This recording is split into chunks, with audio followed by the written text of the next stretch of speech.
So in particular with COVID and the SARS-CoV-2 protein available now, there are a ton of groups working on this, including us and colleagues. So these are examples from molecular simulations of the spike protein seen from the side and from the top. Again, this is a small protein that creates the small patterns that are crown-like. The part up here is the receptor binding domain, and you see 3 of them at the top here, and we already know that one's going to bind to the ACE2 receptor on humans. The only question then is that first, how will this stick together? Exactly what will that ACE2 receptor look like? And can I bind a small drug maybe to either to the virus or the ACE2 receptor and prevent this from happening? That's a bit of hand waving, so we need to be slightly more concrete. What I would like to find is a way so that I can rapidly find the best ways to put 2 molecules together. And here I'm primarily thinking of the small molecule, the drug I'm going to design. I might think of both the spike protein and the ACE2 receptor as one big complex. This process is called docking.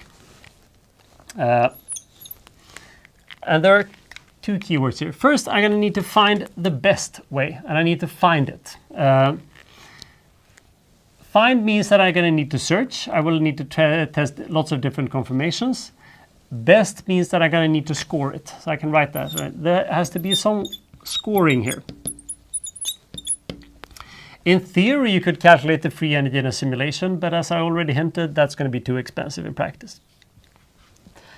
Second, we need to identify ways to put at least 2 molecules together here.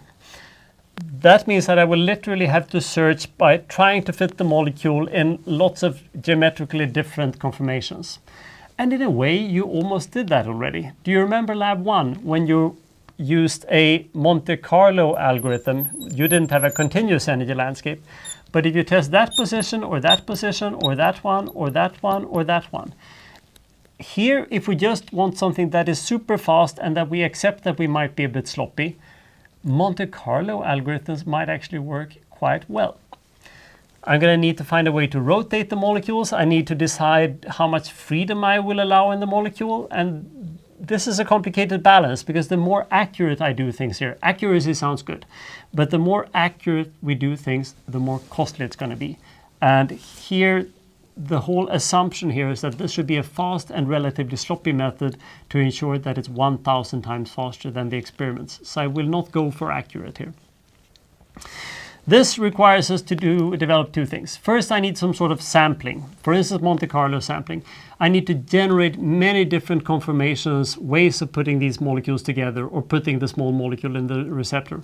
For instance, rotating it and changing all the bonds in the small molecule. Second, we need some sort of scoring method or ranking method. Given all these different conformations, I need to be able to say which ones are good, which ones are bad. Keep the good ones. Try to find even more good ones while we ignore the bad ones. Nothing here requires me to sample properly according to the Boltzmann distribution or anything. I couldn't care less about proper physics. I just want to make sure that I find some good hits in this case. So if sloppy is the middle name, let's be sloppy and see how we can do that.